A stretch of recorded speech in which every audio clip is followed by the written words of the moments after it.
This is the Wheel of Time Spoilers podcast.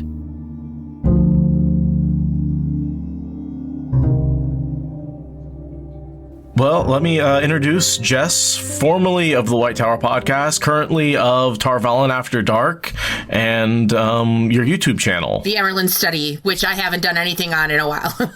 Thank you for joining us. Aradia is out. Well, she's gotten all of her wisdom removed because apparently it came in the form of wisdom teeth and they were impacted. So there's some great photos out there on the Discord of her with the puffy chipmunk cheeks, looking extremely unhappy.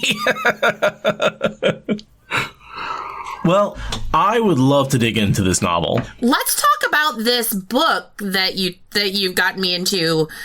I guess it's part of a series? Yeah, it's there's this thing called the Wheel of Time. It's the Wheel of Time. And it's, I like anyway. that you went the herb direction with that. I wasn't expecting it. I've been thinking about cooking lately. I love it. Tis the season. Tis the season. But yeah, so we are in the middle of reading this, chapter 25, Bonds, and you said you were also actually doing a re-listen through recently, so yeah, it was perfect. I finished Winter's Heart, and I'm a little ways into Crossroads of Twilight now. But that's nice because it's fresh enough in my mind that I was able to read through the chapter pretty quickly, just as a reminder of what all went on. So yeah, I'm looking forward to it. This chapter is interesting because it deals with a lot of stuff that is a problem yes. for me. Yes. In his room at the council's head, Rand sat on the bed with his legs folded and his back against the wall, playing the silver-mounted flute Tom Amyrlin had given him so long ago, an age ago. This room, with carved wall panels and windows overlooking the Nethvin market, was better than that they had abandoned at the Crown of Merido. The pillows stacked beside him were goose down, the bed had an embroidered canopy and curtains, and the mirror above the washstand had not a single bubble. The lintel above the stone fireplace even had a bit of simple carving. It was a room for a well-to-do foreign merchant. He was glad he had thought to bring enough gold when he left Cairhien. He had lost the habit of carrying that much. Everything had been provided for the Dragon Reborn. Still, he could have earned a bed of some sort with the flute. The tune was called Lament for the Long Night, and he had never heard it before in his life. Lewis Theron had, though. It was like the skill at drawing. Rand thought that should frighten him or make him angry, but he simply sat and played while Lewis Theron wept. Lewis Theron is a moody bitch. Yeah. You mean Rand is a moody bitch? Because at this point, they're pretty much the same person.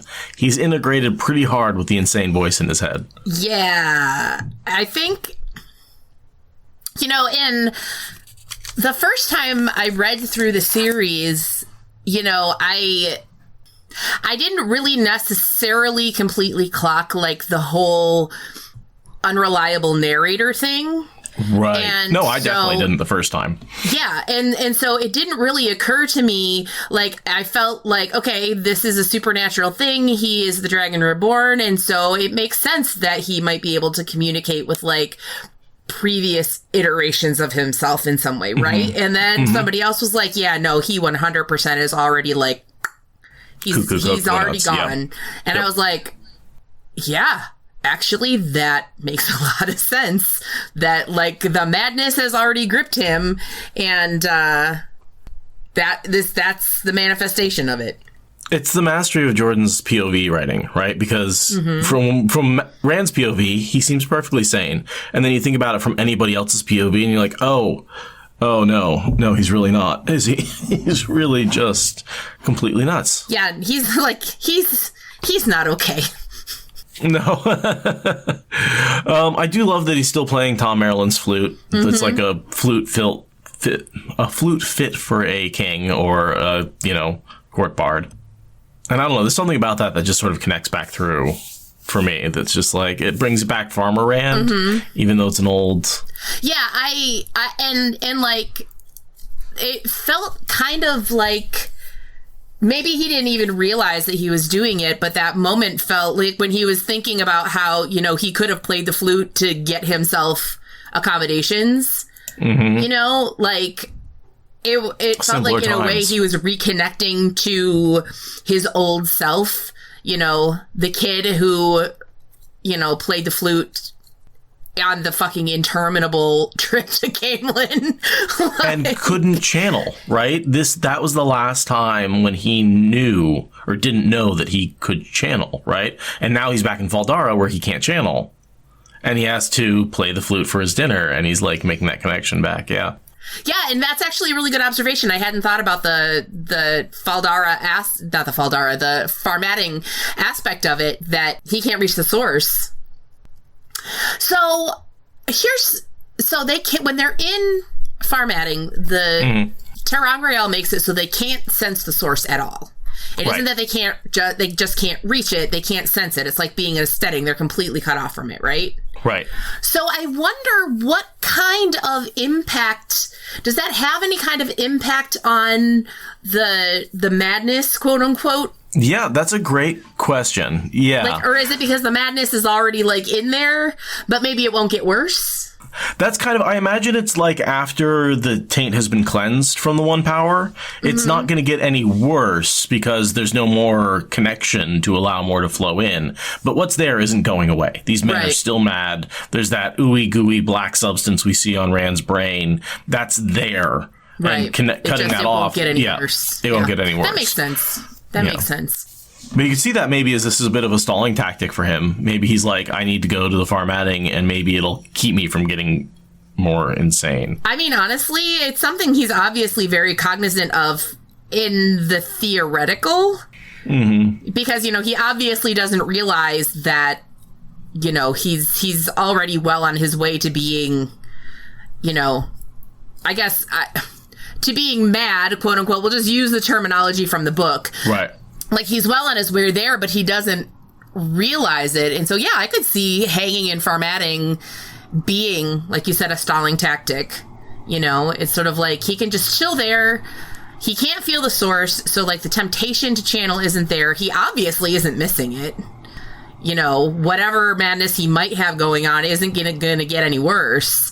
It's like a little vacation for him. It is, he's a little bit different than most channelers. I mean, I know he craves it, but in the same way he sees it as a burden, the ability to channel, and that's why he doesn't want to use the Choden Call. That's why he wanted to use Kalendor. It's a burden he doesn't want. And so I can imagine, putting down that mountain, as they say, right? Yeah, totally. Well, and, at least at the beginning, he was always very reticent to channel because he was feeling like, okay, the less I access the one power, the less the madness is going to get its hooks into me.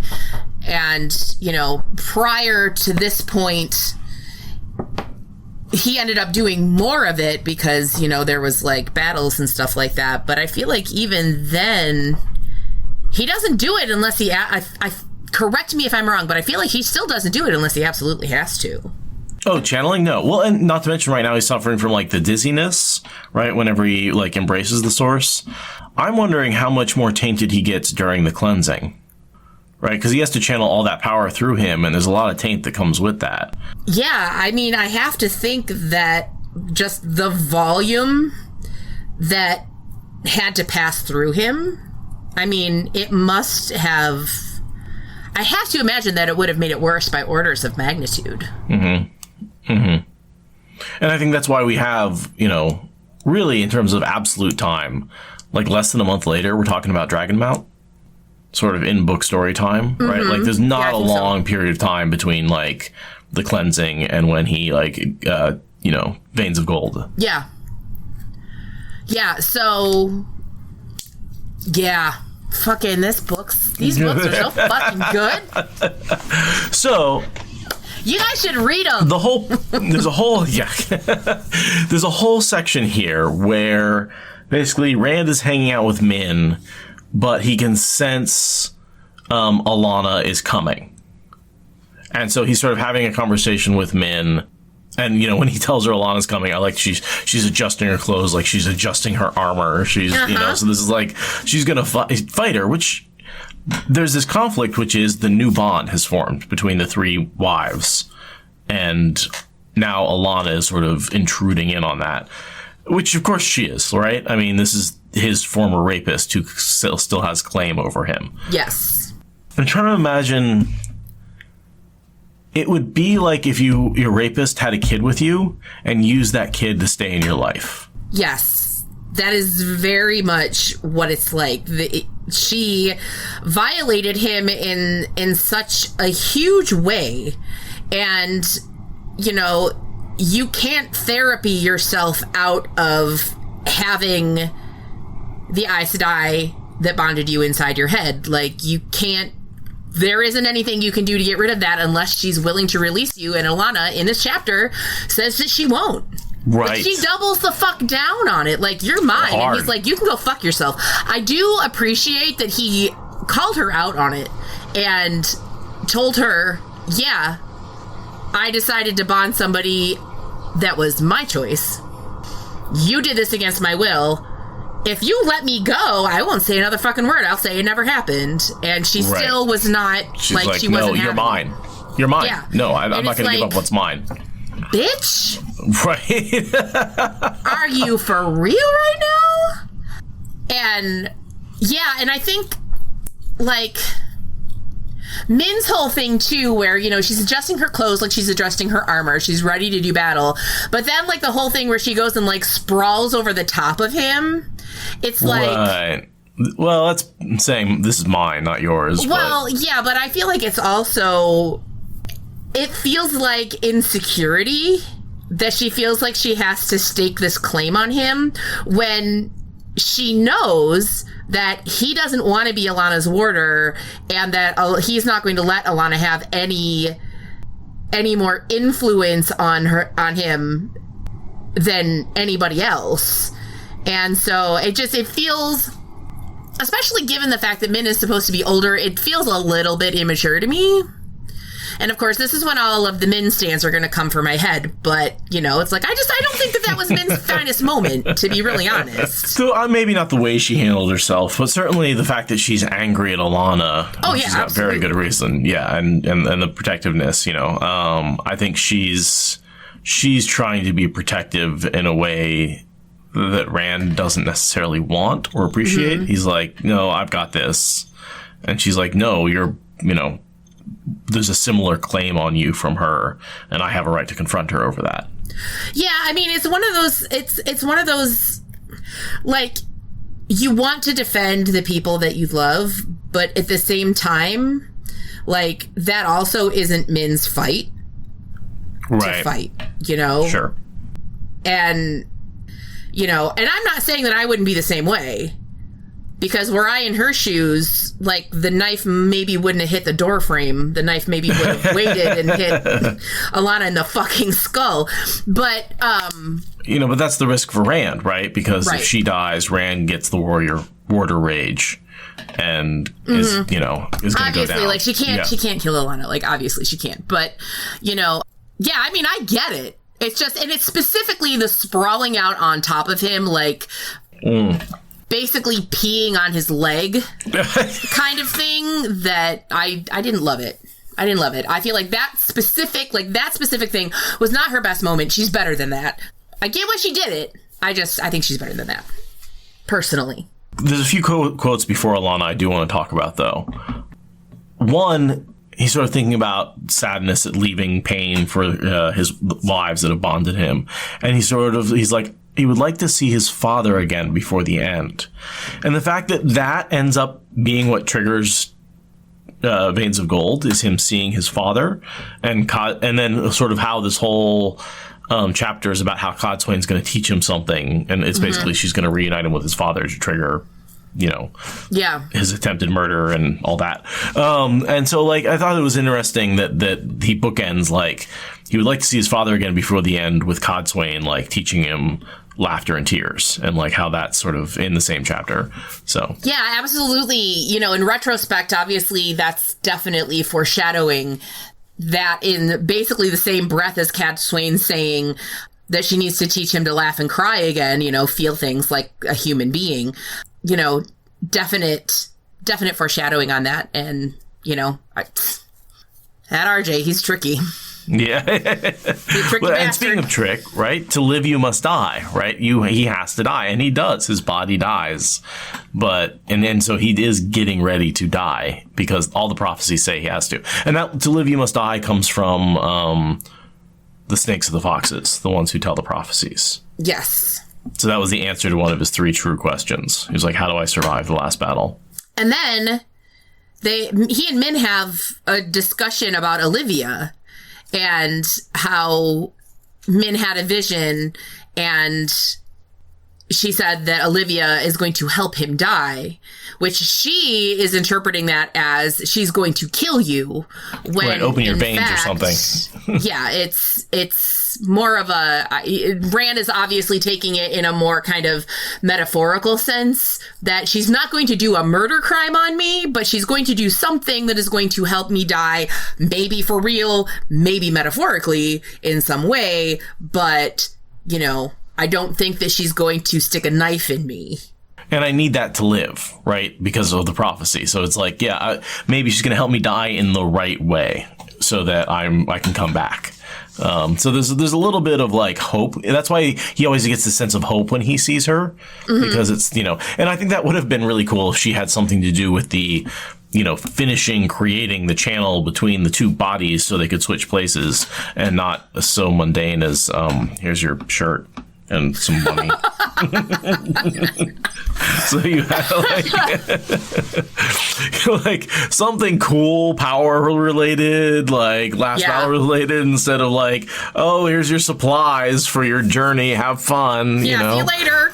Yeah, I helped you out. And it's like, did you really? I fulfilled my prophecy. Or was that actually Nakomi who got him to switch bodies? I mean, now that we know that, like, the most boring answer of who is Nakomi is true, right? That she's an avatar of the creator. Maybe. Yeah. And a former Gen Aiel. Right. So that's the Gen Aiel are still around apparently somewhere. No one's ever seen or heard of, and she's one of them, and she's fulfilling their destiny to be the avatar of the creator. Yeah. Yeah. I was very fond of my theory about Nakomi, which was that she was Tigraine. Tigraine did not actually die.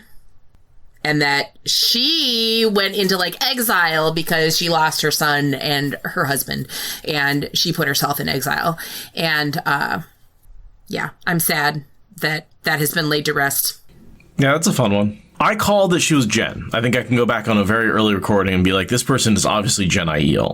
But I wasn't unique in figuring that out. Like, that was from her clothes and the way she acted and the way she was described. She was clearly Gen Aiel. And I was like, I really hope it's not the avatar of the creator, because that's sort of a boring cop-out.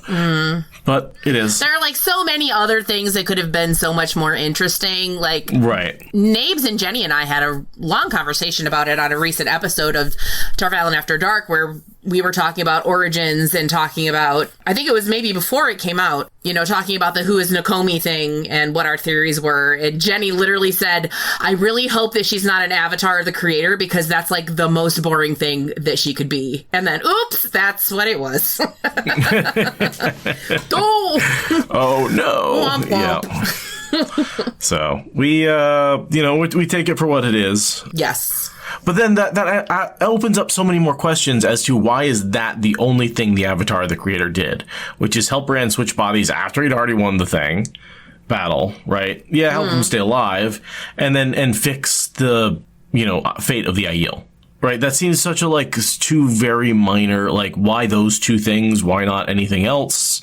Why is what's going on with that weird selection of things the creator has decided to stick his finger into and stir? Yeah, because that's different than the pattern. Well, and I feel like this also speaks to the reason that I was like, there are a lot of people who love the ending of these books, and bearing in mind that I have gotten all the way to the end one time. And so as I finish the second read, like, maybe I will change my mind. But when I finished it the first time, I was very unsatisfied by the ending because there were so many threads that didn't get tied up. And, that was very dissatisfactory to me. And, that kind of speaks to the whole, the Nakomi thing is maybe yet another thread that didn't get tied up the way I would have liked to have seen it. And I think that's one of the reasons why sometimes we talk about the slog still existing is because there's a lot of characters that get introduced that their fates never get officially declared. They just sort of fade off into the distance. Yeah. On the other hand, that is very much like real life where you meet people and they disappear from your life and you never hear about them again. That happens to me all the time.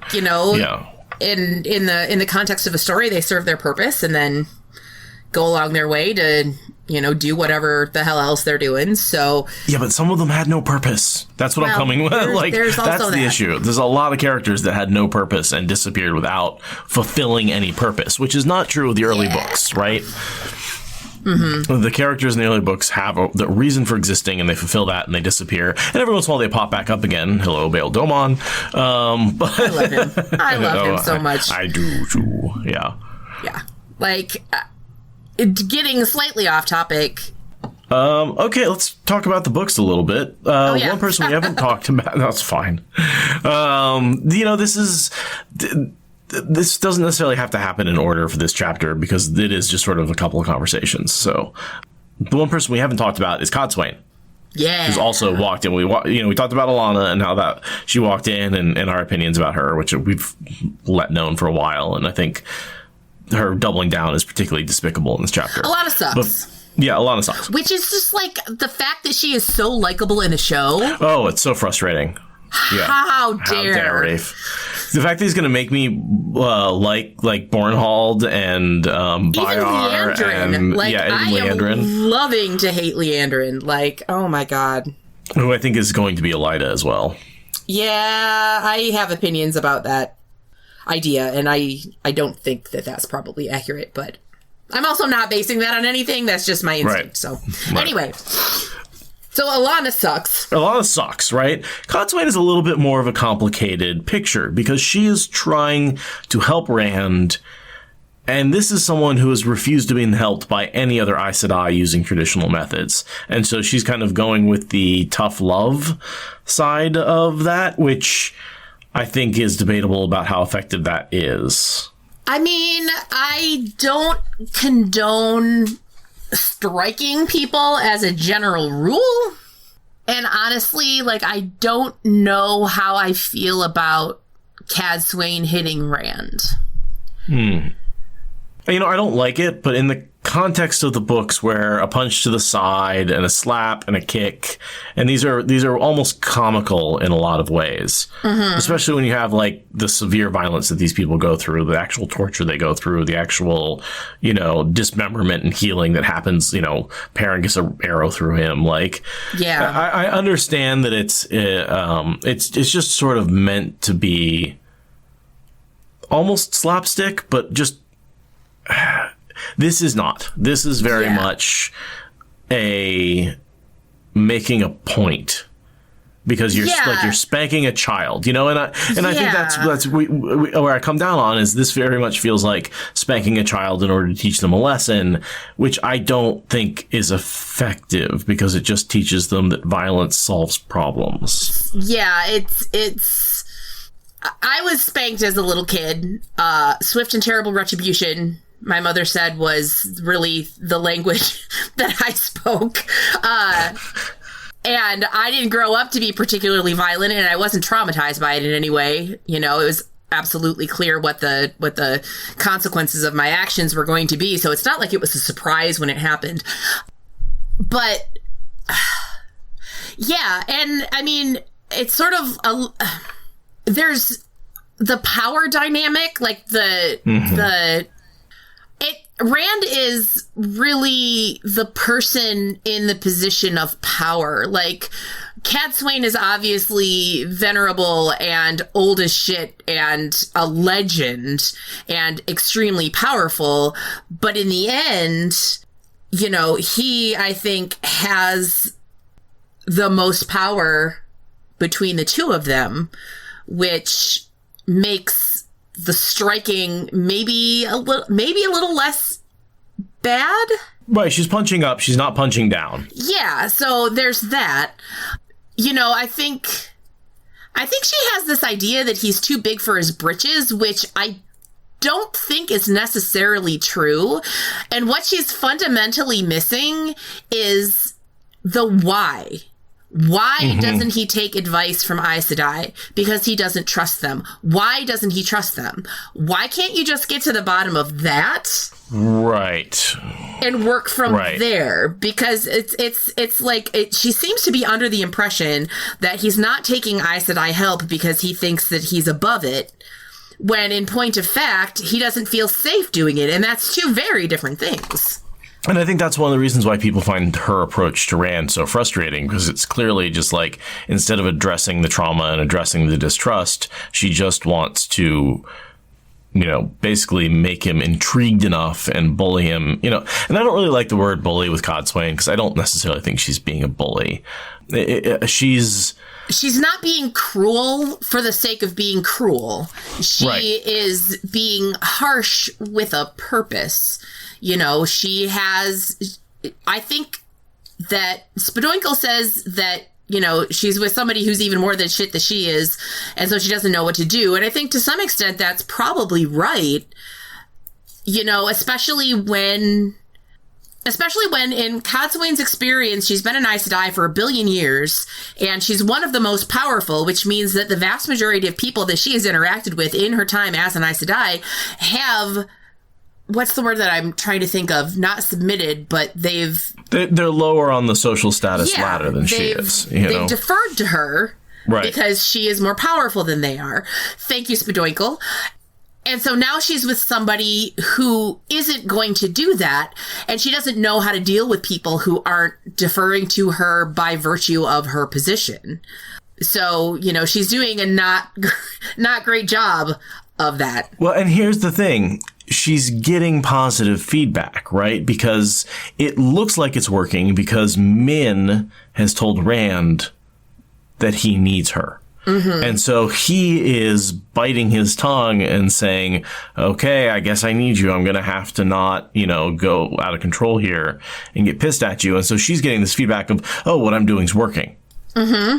Yeah, absolutely. When in reality, if it weren't for Min's vision on that, he'd probably tell her to go sit and spin. Yeah, oh, absolutely. Absolutely. And then none of this would have worked. Yeah, that's actually a really good point. She's absolutely getting positive feedback from this, but not for the reason that she thinks. And then, okay, Min, I think Alana wants to be alone with him for a while. Come with me and leave him alone with the woman who assaulted him. Yeah, Yeah, that's pretty shitty. No, yeah. Well, and that's particularly egregious to me because Codswain knows what happened, and she thinks it sucks. She agrees. Yeah, that's basically rape. Like, that wasn't cool. You did bad. And yet, she's not doing anything to build trust with him by leaving him alone with her. She obviously can't be trusted. Right. What's she going to do now that they're being left alone together? It's just, obviously neither of them can channel. So, there's. And what comes out of her mouth is something it's very abusive, right? No, baby, I'm the best for you. Come back with me. We should be together. We belong together. You don't belong with anybody else, right? I own you. Yeah. And that's, it's bad. Mm-hmm. It's very gross. It's very, very gross. And, I have to assume that he wrote it that way on purpose. Right. Yeah, with the typical role reversal that he's been doing with Matt, and he's doing it here with Rand. And honestly, of those, absolutely, I think that the issue there is, I feel like, better illustrated with the Codswain Rand thing than it is with the Matt Tylan thing. The Matt Tylan thing just doesn't. We don't need to get into it, but it doesn't land for me. Fair. Yeah, please refer to the previous episodes where we've talked about that in detail, for my opinion. So then there's a bit of, I don't know, back and forth between Alana and Rand, and I think he's far too tolerant of her bullshit. Honestly, if anybody deserves to get fucking knocked on her ass, it's Alana. Yeah. Like, if he backhanded that bitch, I wouldn't be mad about it. Knock her on her ass. No, absolutely. There's a bit of a mystery about where Codswain learned traveling from, and we learned that she learned that from Cerelia. Right, so there was a bargain made when they agreed to teach Rand to cry again, and as part of that bargain, that's where Codswain learned how to weave the gateways. Which I'm loving that, like, the two most feared and venerable channelers from these two societies are now joining forces for, like, the greater good. Yeah. Like, putting aside the fact that, like, obviously the Aiel and the Wise Ones in particular are pretty disillusioned with the idea of Aes Sedai at this point, because they are not sort of what they thought they were. And then, of course, Aes Sedai think that the Aiel are all savages. And so... I mean, if anything, Codswain is the Aes Sedai that they thought all Aes Sedai were. Mm-hmm. Yeah, probably. And yeah, I love that these two, like, absolutely badass legends that everybody is afraid of are like, okay, fist bump, let's do this. Like, mm-hmm. I don't know, I think that's great. We get another little alliance at the end of this chapter, which is a fun one. Mm-hmm. Mm-hmm. Yeah. We'll get there. Yeah, I'm excited. Yeah. I forgot about that too. Even after I read it through the second time recently, like, I was like, oh, right. Whoa. Right. Ooh, it's a Varen. Okay. And so she does a lot of talking, a lot of arguing, informs him about the bonded Ashaman. And these are the ones who he encountered after he was attacked. And he, like, fired at them and, like, oh, we're on your side. And he was like, I don't believe you. Which I don't blame him. Yeah, I don't blame him at all. And they were like, we're going to go now. You can go cool off and we'll see you later. And so apparently what they did is... Let's talk about this another time. Yeah. So they went and got protection of the Aes Sedai. You're not in a very good place right now, buddy. Right. And this is after, right, after the attack on the Kyrianan Palace. Mm-hmm. That was the big Ashaman attack. Dicks. So the one thing she does succeed in getting Rand to agree with is basically, all of these sisters have sworn to you. I'm convinced a bunch of them were compelled by Varen at one point or another to swear fealty to him. I can buy that. I'd buy that for $1. She was out in the Aiel tents compelling all these women. That's what she was doing, right? Do we know, is that like theory or is that for real? No, that's like there's a whole scene where she's like weaving compelling, and she does that thing where she pulls threads and has to get them to trust her, and she's like out in the tents. Yeah. So there's a whole thing where all the women that are in the palm of Rand's hand, Min has that viewing of the 5 Aes Sedai, we see them being compelled by Varen. And they have to, like, find the reasons in their own head to follow him. But that's what she's doing, is she's totally... All these prisoners are being convinced to follow Rand, and it's all compulsion from Varen. Varen's amazing. I love her. And maybe, yeah, no, it's just, she's like, oh, okay, Jesus. So I don't know how many of this group of Reds and everything that turned all at once. I'd have to go back and check and see exactly how many. I know at least those 5 were compelled by Varen. I think there are more as well, but I haven't verified that. Such a bad bitch. Mm-hmm. So Lana convinces him to use those Aes Sedai and basically send them out, as ambassadors. And he goes, fine. As long as they've sworn to me like everybody else, I might as well use them. Mm-hmm. Well, and I feel like he specifically was okay with it because he had those ones that he knew he could trust, that he could send. Mm-hmm. And, he also kind of had a kind of moment of clarity where, he was like, okay, maybe she has a point, and, this is more than just this is more than just me trying to keep them tied up. They're actually bringing stuff to the table that they can help me with. And, that was, I feel like, kind of a breakthrough moment for him. Yeah, he goes, fear that they might manipulate him to their own ends had blinded him to anything else. He did not like admitting that. He had been a fool. That's that sort of like, oh man, I really should have just been using these Aes Sedai the whole time, because they are powerful tools and pawns once they've sworn allegiance to him. And I think that's really, the first 5 that swore to him have been useful.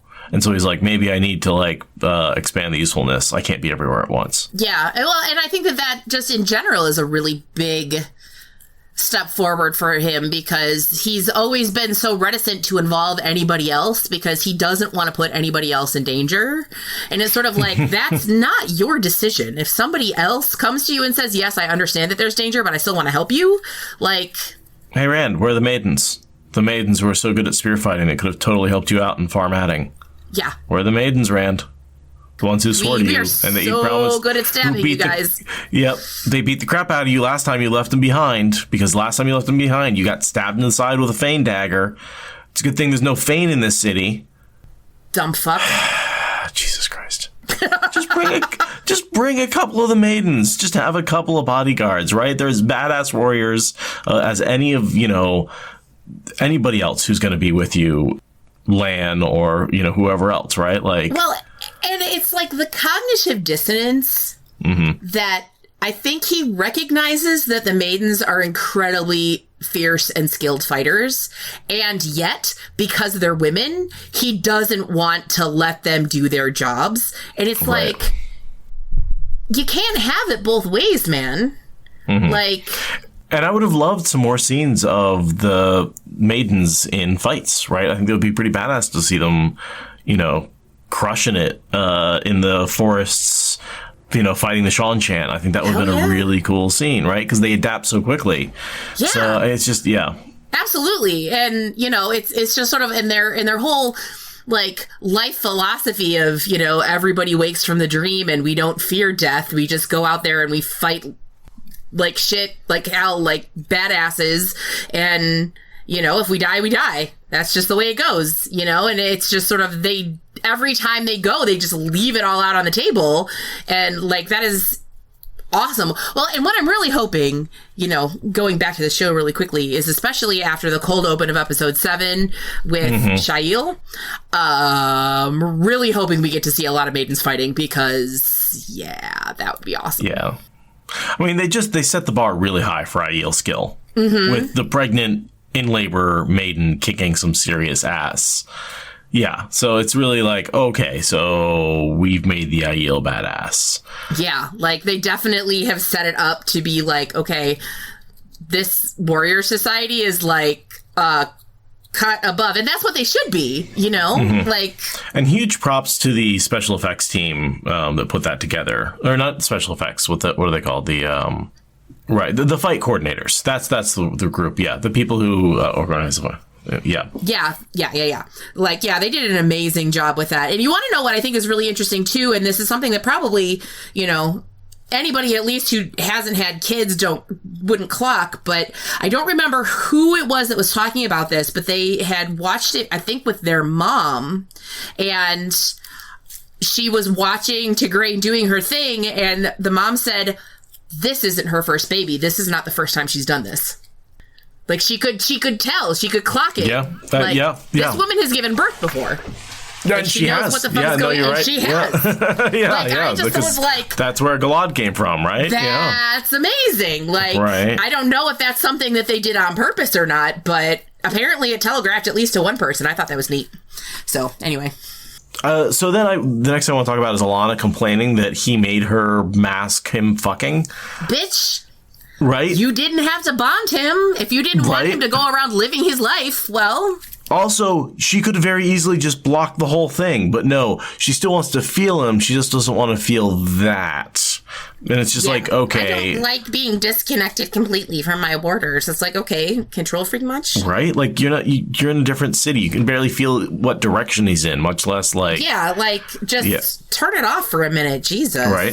Jesus Christ. Yeah, but it is absolutely a control thing. And, you're never going to hear me defending Alana, but I do wonder how much of that is a trauma response to having lost one of her warders. Sure. You know, and so she doesn't want to disconnect from any of them because she doesn't want to not know that they're okay, which, you know, doesn't make any of it okay, but it does sort of, it can be an explanation for that. Just a little something I was thinking about. I also see it as maybe Codswain is encouraging her to never lose track of where Rand is, because, like, he is slippery. He does tend to disappear to other dimensions for periods of time. Yeah. You know? He's just, this motherfucker is all right. over the place. Well, and I think that that's one thing that, like, is super shitty of Codswain, because she fully recognizes that, like, this was a non-consensual thing and non-consensual things are bad. But since you did it, let's just go ahead and take advantage of that, which is like, girl, that's gross. I mean, not that I would expect anything less from her, but still, it's gross. So I just have to read you one sentence and just take it as out of context as you possibly can. Once she was gone, he shifted himself to put his back against the wall again and sat fingering the flute. Does sound like he's got a boner. It sure does. Yeah. So yeah, once Alana's gone, he basically sits down and goes back to doing what he was doing when she came in, which was playing his flute. Fucking chilling. Euphemism drive engaged. You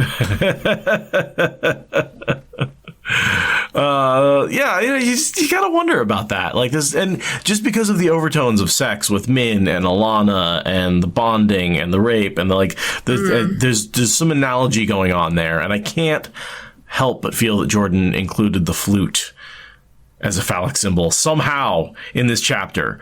Yeah, I mean, that seems on brand for him. I mean, the man created Vagina Island and Dragon Mount right next to it. Right next to it. Like the male, giant mount. It's not subtle. It's like, Bob, did you think you were being subtle? Because you weren't. No. We see you, bud. Yeah, although every once in a while I love, there's a quote about Robert Jordan, especially around Rand going mad, where he's like, I tried to make him really mad early on, and people just kept believing him from his POV, so I just see how mad I could make him, and people would just still believe it. And I think there's a similar thing here, where he's like, I just keep including sex innuendos, and I make them so clear. And I think Robert Jordan's such a smart man that, like, his very clear innuendos are sometimes go over people's heads. Well, and that's part of what makes it so fun to read again and again and again and then talk about with people, because, like, that's how you pick up on all of this shit, Right. And so I think this POV sort of ends with Rand's whole opinion on Codswain, which was, Min said he needed Codswain, but Codswain was not interested in him except as a curiosity, a bad-mannered curiosity. Somehow he had to make her interested. How in the light was he going to do that? And so I think that there's a lot of why Codswain treats him so badly, is she has to convince him that she doesn't want to be around him in order to entice him to want to be around her.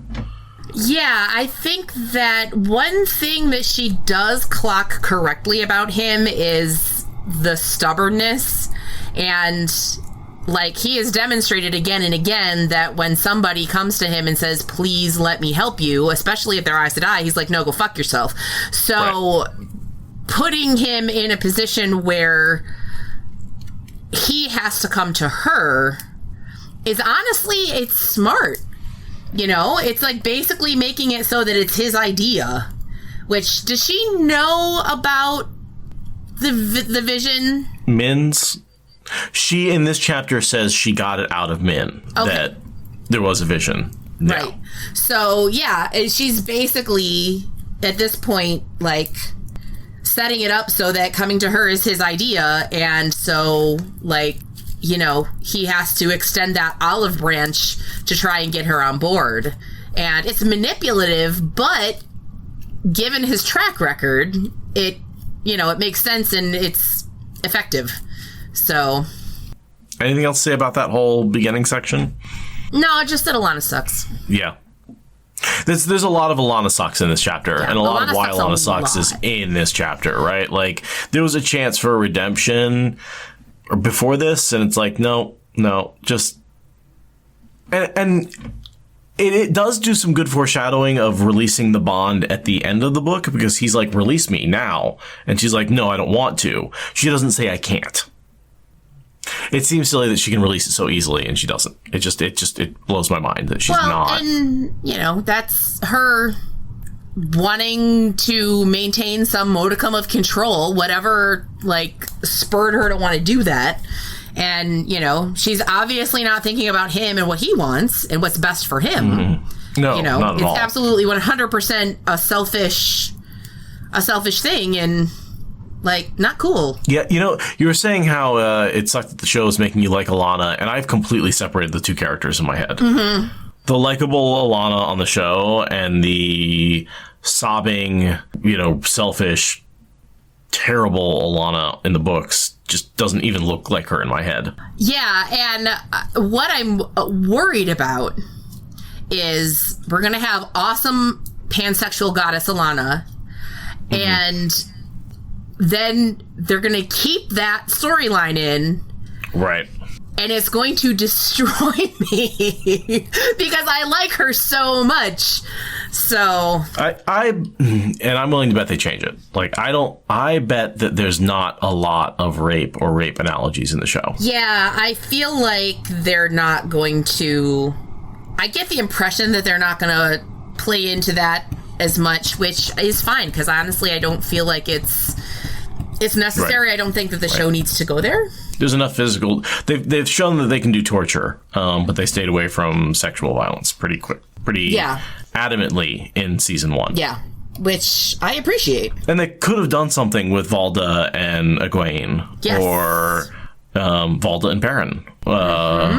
There were absolutely opportunities that they could have taken and they didn't, and I appreciate that. And I have to think that a conscious choice on the part of the writers that we are not going to make this the rape show like Game of Thrones. Yeah. It's an obvious contrast with Game of Thrones. Yeah, I appreciate that.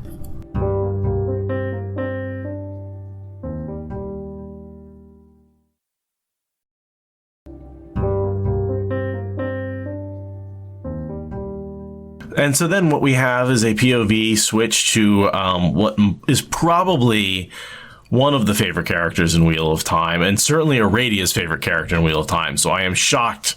She's got to be hurting that she's not here for a Varen POV. I will try to do it justice for you, Aradia.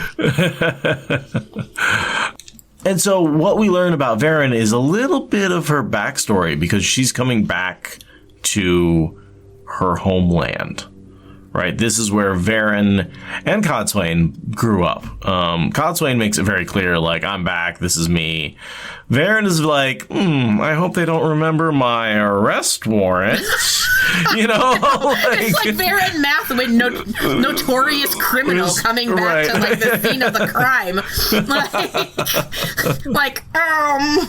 Yeah, no, she is absolutely. There are so many clues to her being a dark friend in this chapter that it's almost that I absolutely criminal. Didn't pick up. It's criminal that we just didn't know from the start. Dark friend, dark friend, dark friend. I mean, certainly I saw articles that used stuff from this chapter as evidence that she might be, but it's all so just on the edge of ambiguous. It's right on the edge of ambiguous, and you can see somebody who is trying to do the best for Rand, and, Varen has been very much Team Rand, and really doing that work.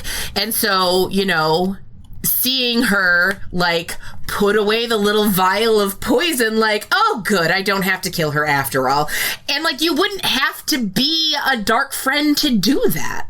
No, you wouldn't. Because it doesn't go against the 3 oaths. Nope.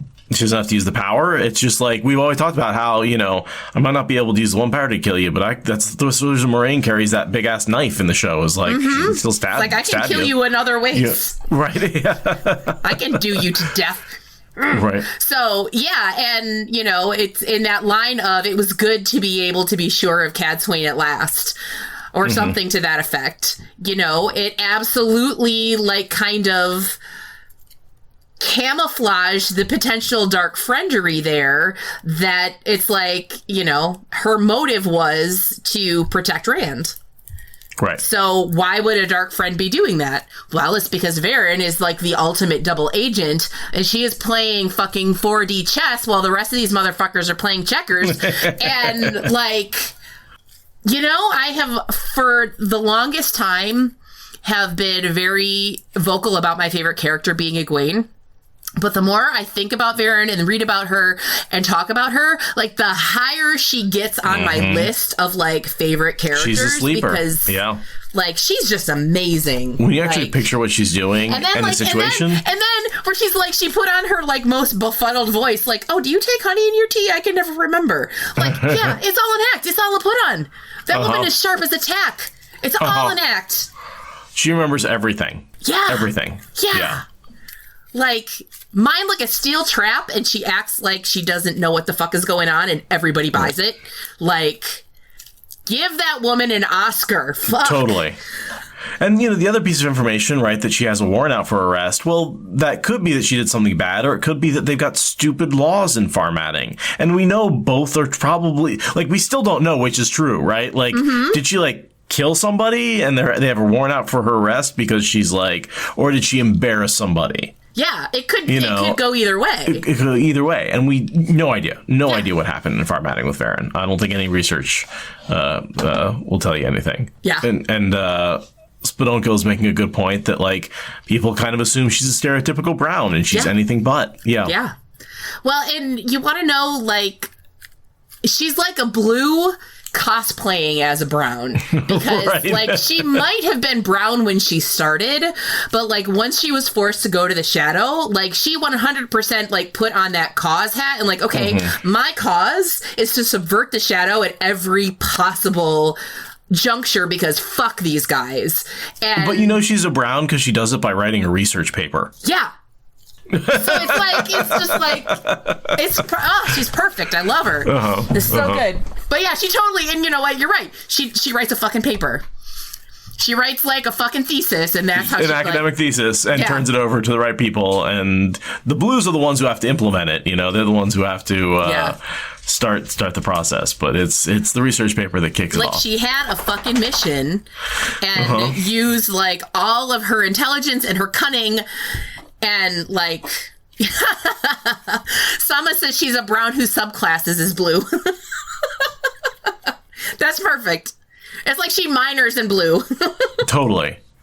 And one of the things I really love about the good Aes Sedai, the ones who are effective at their job, would fit into almost any of the Ajahs, because they have that variety of skills that they use. They're not just logical. They're not just for causes. They're not just doing research, you know? Yeah, absolutely. Even Moraine, right? She goes to the house of the sisters. Adelius and Vandine. And she does research there, right? For a good chunk of book 2, right? That's that's why we have to make something up for her in the TV show, because that's what she was doing in book 2. She just had her nose in a fucking book. That doesn't make she was the TV. just being research. Yeah. So it's just like, the best Aes Sedai have aspects of all 7 Ajahs and can fit into anyone. Her experience with the Game of Houses makes it so that, like, from a diplomacy standpoint, she can run in pretty much any circle.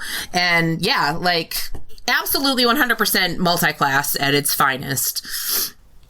So there's Elza's hanging out, who's also another dark friend, by the way. And she's freaking out because she wants Rand to make it to the last battle, right?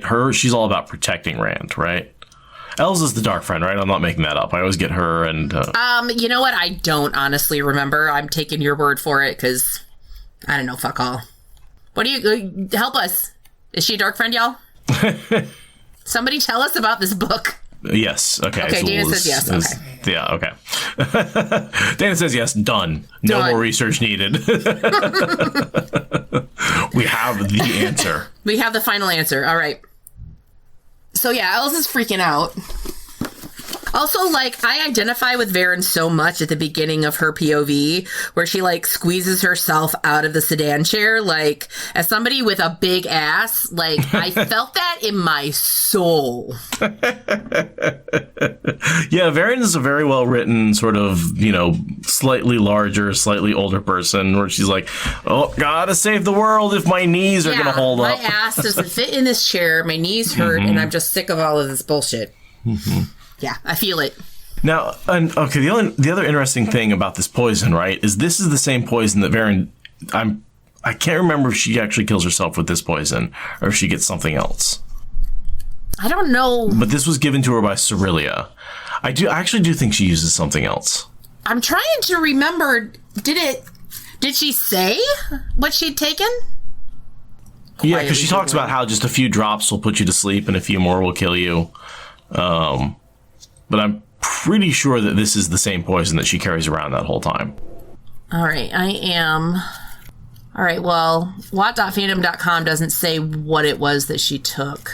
Yeah, so the Watt Wiki is agreeing that Varen is able to tell Egwene all this because she has poisoned herself by the substance Cerelia gave her in Kyrian. Okay. This is the same thing. Like, this is all, it's all the same thing, which I think we expected. But doesn't she thank somebody for making her an excellent tea? Maybe. Oh, I've got to, get to that actual chapter. Jedi Pan says the mistress of the kitchen's in the tower. And then I guess she just poisoned what was good tea. Yeah. Because it helped cover up the flavor. I mean, honestly, if you have to poison yourself, you might as well make it taste good, right? Yeah, I guess so. Laura's another plus-size queen that we love. Right. And then you've got Min's dump truck ass. Don't forget about that.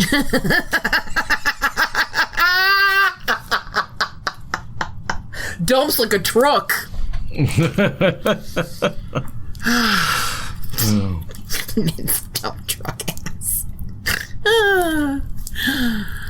Yeah, nobody wants their last memory to be of shitty tea, Lily Jen. Absolutely right. I'm convinced that the reason that they knew that Rand was in Farmatting, one is logic, but I'm convinced they were using triangulation, right? That they were teaching Alana how to travel, right? And Alana's like, well, I know he's in the south.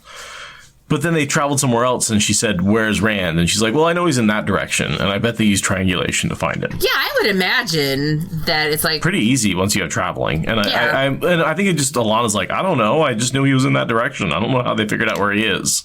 And I'm like, it's trigonometry. It's really not it's that hard. literally just like math. Greens don't math. So I'm just wondering. Yeah, greens are jocks. That's totally, Alana's definitely a jock. They go fighting. They fuck. You know.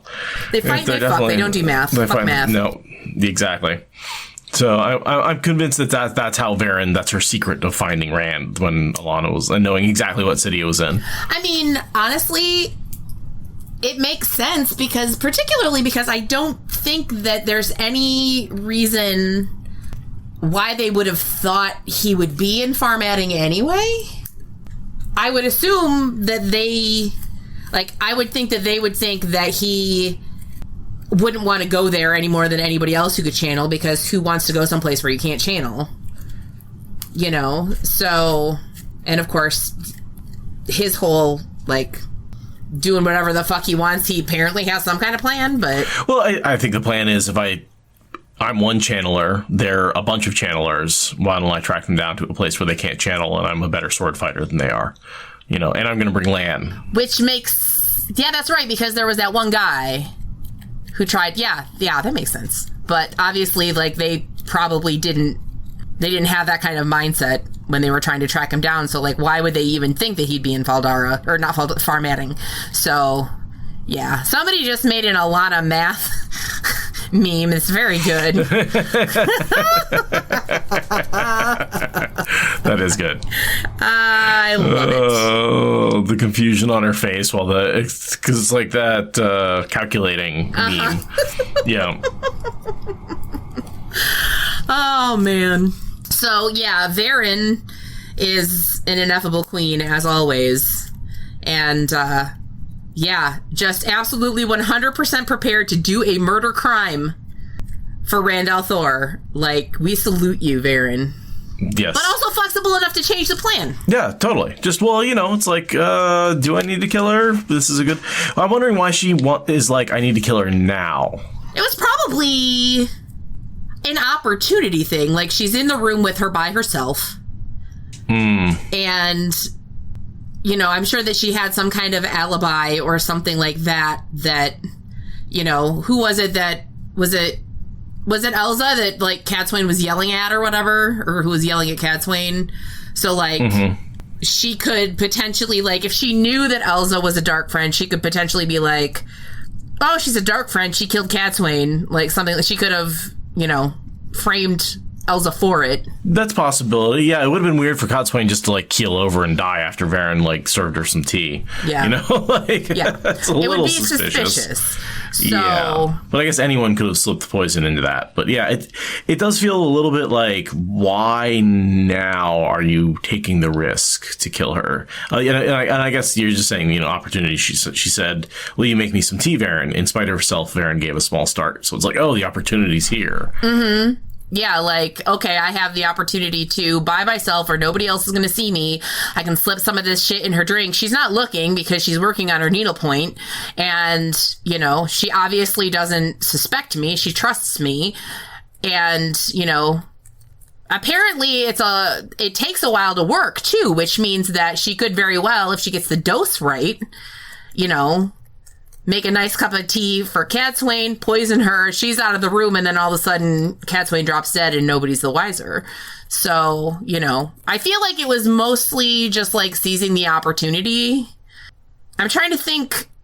She wasn't there when Catswain was talking to Rand, and I can't remember off the top of my head what kind of conversations they had like immediately prior to that would have made her say, okay, I need to do a murder on her. I mean, they're mostly talking about Alana and, you know. Because, like, now that I'm thinking about it, I don't know. Oh, Keith makes a very good point that it's easier to kill Catswain when there's nobody around who can channel. Nobody be able to heal her either. Oh, that's a good point, yeah. So, yeah, that's definitely a good point. Like, I'm just trying to think, why did Varen suspect her in the first place? Do we know? I think maybe just like the slap and the way she's treating her. She's like, why is she treating him so badly? Maybe. You know, maybe she's just making him worse. So I don't know. That sort of suspicion. Yeah, I don't know. Right. Varen, he can do whatever his heart desires, anything at all, as long as he lives to reach Tarmangaiden. And as long as I can be at his side long enough to make him learn how to laugh again and cry. Closing her eyes, she rubbed her temples with her fingertips and sighed. He is turning into a stone, Varen, and if he doesn't relearn that he's human, winning the last battle may not be much better than losing. Young Min told him he needs me. I got that much out of her without rousing her suspicions. But I must wait for him to come to me. You see the way he runs roughshod over Alana and the others. It'll be hard enough teaching him if he does ask. He fights guidance. He thinks he must do everything, learn everything on his own, and if I do not make him work for it, he won't learn at all. Her hands dropped onto the embroidery hoop in her lap. I seem to be in a confiding mood tonight. Unusual for me. If you ever finish pouring that tea, I may confide some more. Oh yes, of course.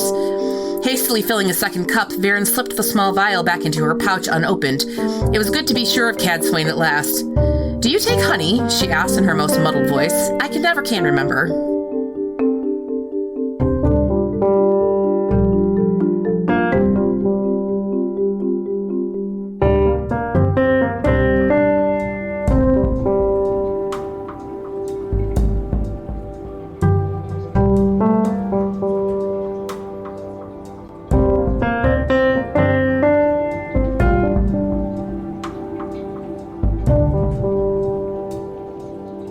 That was great.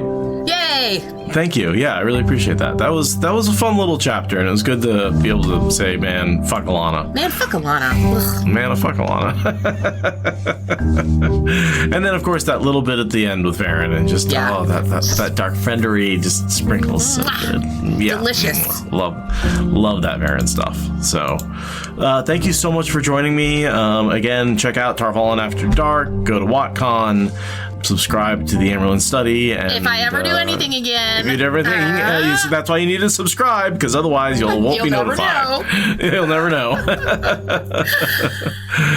Thank you so much for coming out and doing this when Aradia couldn't. I think she's probably out of it until the new year, just because of the way holidays. Well, I'll come back if you want me to. I always enjoy coming on and chatting with you. So. Yeah, definitely. And it's not like I've got anything else going on, so. I'm sorry about that. That's all right. Sometimes it's good to take a break and start over. Yeah. I needed one. So, yeah. Are you doing anything for Christmas holidays? Yeah, my every Christmas Eve, my family gets together at one of our houses, and we just have like a super chill night. We have all like grazing foods out. My sister makes a killer charcuterie board, and we just sort of like graze on delicious food, and we watch movies and play dice and shoot the shit. Oh, that sounds wonderful. Really great. Yeah. Yeah. Just the 5 of us. So it's good shit. I don't get holidays off, so I'm sort of like work around that. But what I do get is I get all of my holidays are floating holidays. Oh, so then you can take it whenever you want, which is nice. So I can take it whenever I want, which is very nice. So like I have to work like on Christmas Day and on New Year's Day and all that kind of stuff if I'm on the schedule. But then I can totally just like take a 2-week vacation with my holidays at some point, you know. That's nice. So it works out. Yeah. And also then I don't have to like be anywhere on the holidays. It takes a lot of pressure off. Because I'm like, nope, can't be there. Have to work. Sorry. Darn. Well, yeah. when I worked at Starbucks, you know, they're open on the holidays, and it was really it was really interesting that we didn't usually have to draft people, because there were always people either at our store or at another store who did not want to spend time with their families and were happy to work so that they didn't have to. No, I think I get paid like double time on holidays too. Yeah, holiday pay is not to be sneezed at either. No, not at all. So I'm pretty stoked about that. But yeah, I do have to. My dad needs a heart valve replacement, and so he's going in and getting some open heart surgery done relatively soon. Yikes! But they keep scheduling it and then canceling it and then scheduling it and then canceling it, and so I've just been jerked all over the place in terms of like. I've taken time off of work twice now, and then had to go back to my boss and be like, "Never mind, JK. Don't need it, JK." So that's been frustrating. With well, the I hope system. that like it gets done so that you don't have to be in limbo about it anymore. And I hope it goes well. It should. He's in very good shape for his age, really for any age. He's better shape than I am. And it frustrates me sometimes. You're like, God damn it, damn old man. Yeah. And then, and it's a 97% success rate type procedure. So it's, Yeah, I feel like heart valve stuff is pretty de rigueur. It's pretty straightforward. Yeah, it's pretty straightforward. I mean, it's crazy that it's open heart surgery and stuff like that, but I expect him to come out of it with a lot less fatigue. Good. Oxygen helps. It does. It helps. It helps a lot. So yeah. So I just at some point I might have to disappear. So that, and I'll just put this in there so that Aradia can include it if she wants. But obviously, with the holidays and Aradia's jaw surgery and me possibly disappearing for my dad's heart surgery, release schedule is going to be pretty intermittent over the December, early January timeframe. But we'll, I'm sure, be back to our regular schedule pretty quick here. So. I can't live without making episodes. We didn't record last week, and I swear to God, I got the recording shakes. I was like, I need to talk into the microphone. It's my therapy. Give it to me now. It's crazy how I've been doing this for more than 5 years now. Yeah, it becomes part of your routine. We're going up on 6. It's just totally part of my routine and part of. And I don't feel okay if I don't record. Well, and it's an opportunity to socialize too with people you like who like the things that you like, so that's always nice. Totally. Speaking of which, I like you very much, Jess. I like you very much, Seth. Thank you for coming on. I really appreciate it. Thank you for having me. It was fun. And I'm going to exit live. Thank you, everybody, for coming. Appreciate it. See you next time. And I guess the other thing I have to ask, of course, is what's going on with WatCon this year? What's going on with WatCon? WatCon is, we are well underway with planning. We announced our guests. Our special guest this year is going to be... Oh my God, why am I blanking on his name? The guy who wrote The Origins of the Wheel of Time. Yeah, okay. Yeah, that guy. Yeah. We're terrible content creators. On his name. You guys know who I'm talking about. The Origin of the Wheel of Time guy. I gotta Google it now. It's gonna drive me nuts. Livingston. Livingston, fuck, yes. Michael Livingston is our special guest. I think you said that, but I'm deaf, so I didn't hear you. The chat beat me. Joe Berlin beat us to it, and that's why we love the chat, because thank you. they say me when some we don't know Googling. what the fuck we're talking about, they probably do. Good old, what's his name? Nice. You know, the guy who wrote that thing. So he is our special guest, our featured guest, and then Maria Simons is going to be there again this year, and Kate Redding and Michael Kramer are going to be there again this year as well. So it's going to be a party. It's going to be a lot of fun. If you can outdrink Kate Redding, I am impressed with whoever you are. Hats off, because that woman can put them away. She drank everybody under the table. I was like, you're tiny. How? She's so small. I'm like, good Lord. She's amazing. Has anyone checked her for a fake leg? Just out of guess. She's got a fake leg that all the booze goes into. It's not fair. Yeah, they're both amazing. God, that was fun. That was so fun. She's just like running around being cute and drunk, and Michael is sitting in a chair with like a flower crown on, just like holding forth being Michael, and it was just, it was a great time. So I mean, if I've ever met a man who embodied the ancient ideal of a philosopher sitting there espousing thoughts to his pupils, it would be Michael Kramer. It's very much that way. Yeah. They were absolutely fabulous. Maria was charming as always. So we're very excited to have them back again. So if that is something you're interested in doing, whatcon.com. Tickets are on sale. So get into it. You know, Maria's favorite trick is getting to know you without you knowing who she is. And then you find out who she is, and I think she gets a little kick out of that. I think she does. Well, she's just like this tiny little unassuming person. And if you've never seen a picture of her or anything, and even then, even if you have, she's just like there with her little backpack on, just like trucking through the con like a con goer, like just absolutely unassuming. And yeah, I can see her getting a kick out of people having no idea who she is. That seems on brand. And where are we holding it at the same place as last year? Yes, it is in Columbus, Ohio.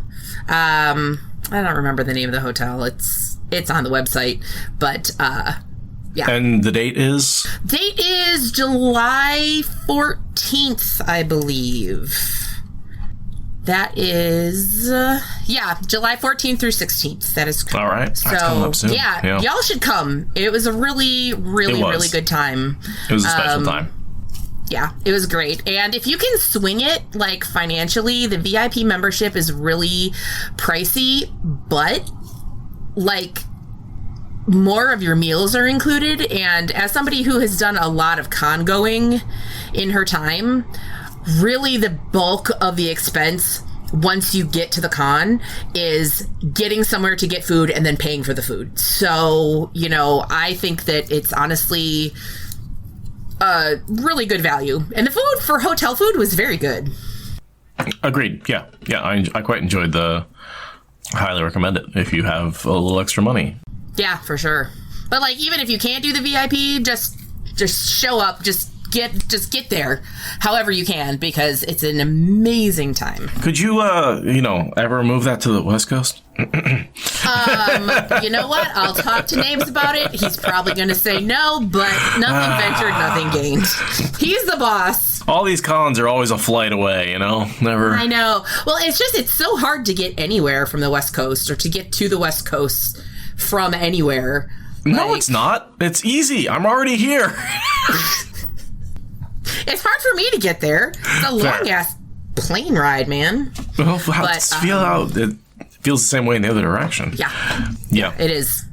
Yeah. 4 hours. Like, up until recently, I worked for a San Francisco-based tech company, for those of you who might not be aware.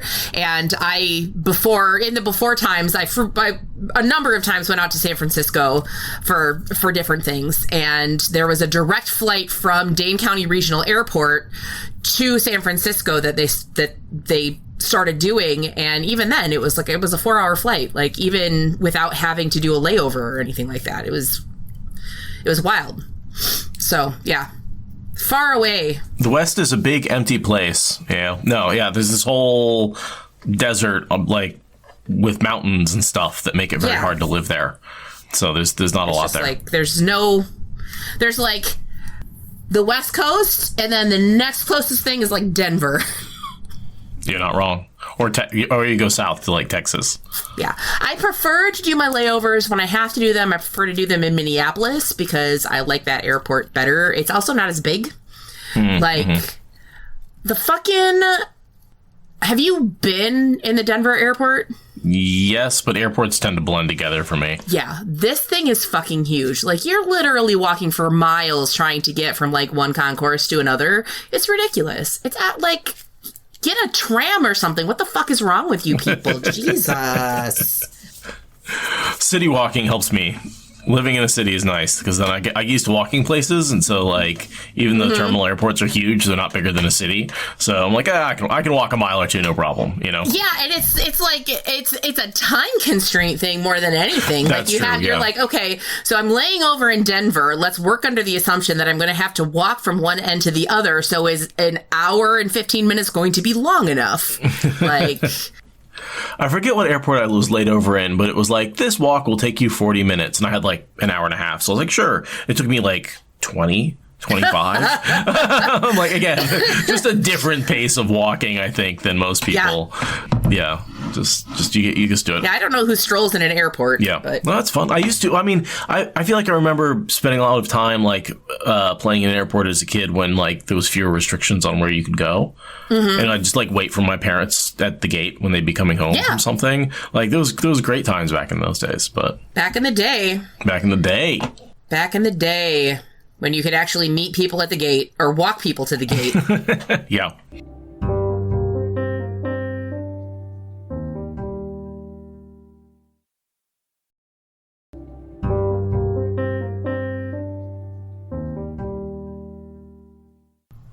Getting slightly off topic, you know, we got the news that we're not going to have Tom in the second season of the show.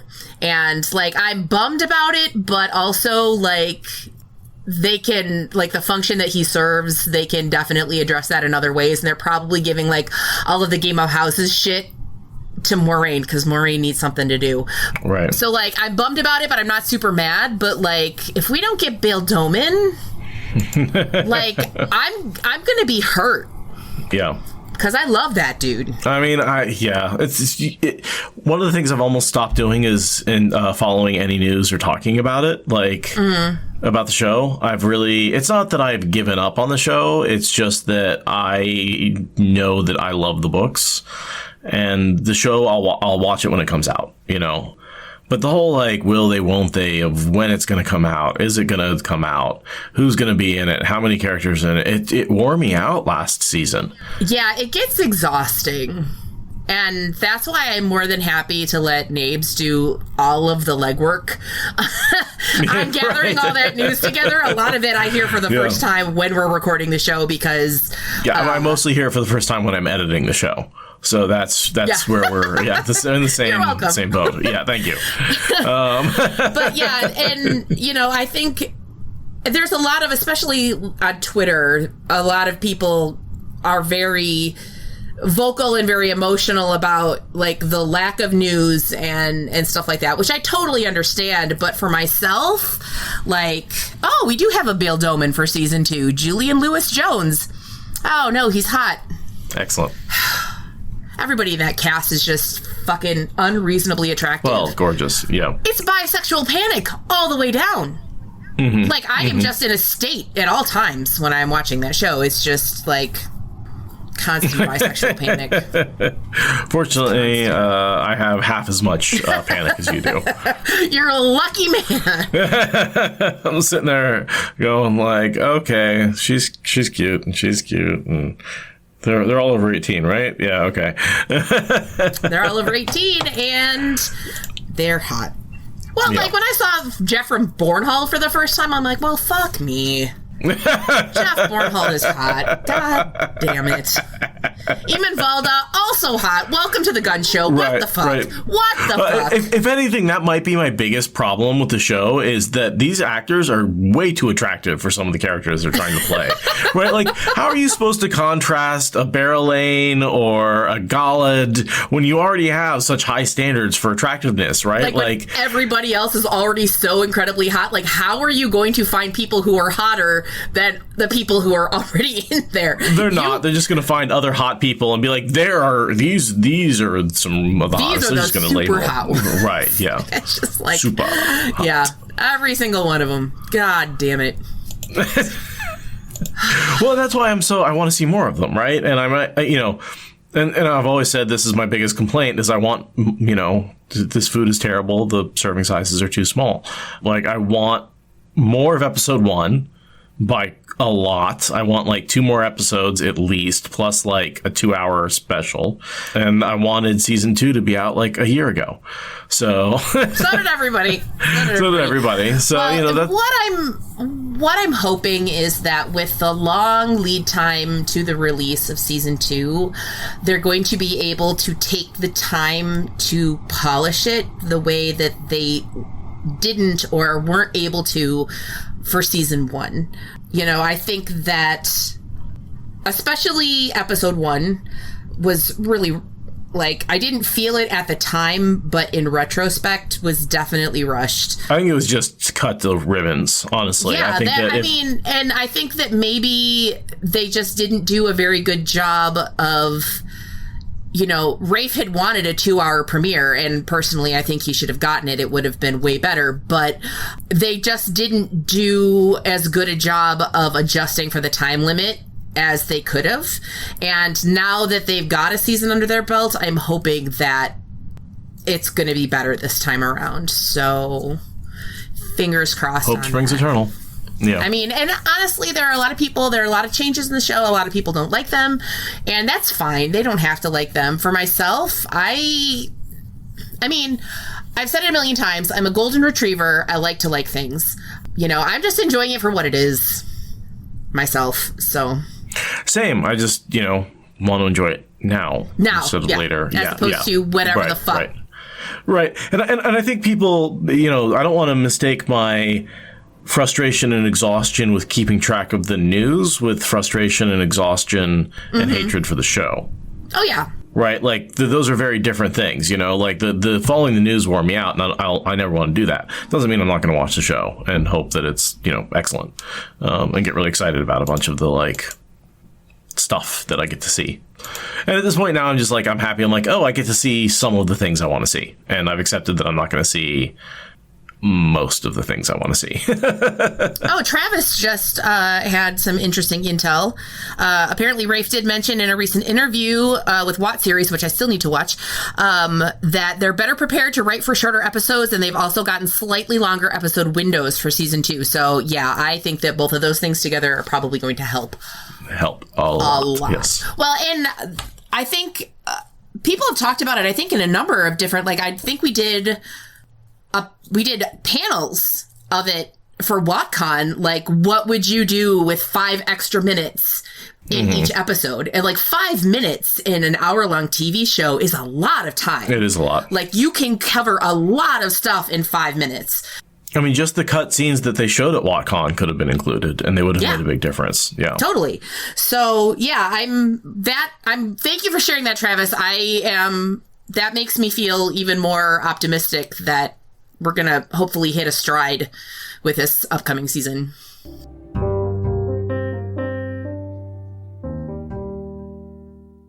Thank you for joining us. Aradia is out. Well, she's gotten all of her wisdom removed because apparently it came in the form of wisdom teeth and they were impacted. So there's some great photos out there on the Discord of her with the puffy chipmunk cheeks looking extremely unhappy. Poor thing. I also had all of my wisdom teeth were impacted when I got them taken out when I was like 22. And it sucked. And then I got dry socket on top of it, which is literally the worst. Oh, she fortunately doesn't have that. Recommend. Yeah. 0 stars. That's I've gotten one taken out from when I had my jaw broken, and they were like, well, we're drilling through the root, so we're gonna have to take it out. Which I was like, could you not? Okay. Like, no. Yeah, okay. And then they were like, well, then you got to take the rest out to balance it. And I was like, nah, I'm good. I've had enough surgery. It feels awfully expensive. Well, and it was one of those things where I was like, can you do it while I'm under for the jaw surgery? They're like, no, it's a different surgery. And I was like, so I have to come back. But you're already in there soon. But you're already in there, and you're literally like pulling one because it's necessary. Why don't you just pull the other three? And they're like, oh, no, we can't do that for insurance reasons. So, yay, American insurance. Yeah. But fortunately, they've come in fine, and I have plenty of room in my mouth. I'm one of the lucky few. Good. That's good. Yeah, mine were pushing my teeth, like, crooked. Like, I have these, like, weirdly, perfectly straight teeth. I never had braces. But I have a crooked tooth here and a crooked tooth up here. Because my wisdom teeth were pushing them. So, thanks, wisdom teeth, for ruining my perfection. I was perfect on all aspects until my wisdom teeth. Perfect. I was perfect. And now I have crooked teeth, and my life is ruined. Now I have crooked teeth. God damn it. I actually have a similar thing where I'd never had braces, and, not as much, but my two front teeth, I had one that sort of went in a little bit from the pressure on the sides. Enough about teeth, our sympathetic desire to Aradia out there. Yeah. Who is not feeling well. I feel for you, girl. Yeah.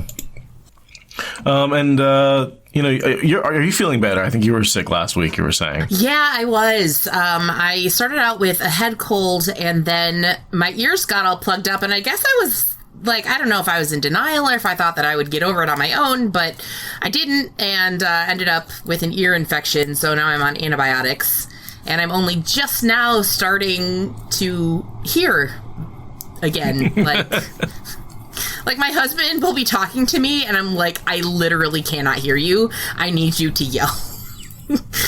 You got the volume turned up, right? I don't know. Yeah, we're cranked. Yeah, I'm like, I can't hear you. I don't know what's going on. So, yeah, it's weird because usually he's the one in the relationship who cannot hear all that well. Right. He's got like one bum ear, and so, like, usually he's the one who can't hear shit, and I'm like, what? In the land of the one-eared, or the land of the deaf, the one-eared man is king, I guess. Yeah, yeah. There we go. Yeah, he is the king of this castle now. Yeah, so good times. Thank you for listening to the Wheel of Time Spoilers podcast. Rate us in the Apple Podcast app or support us on Patreon. Is that good enough?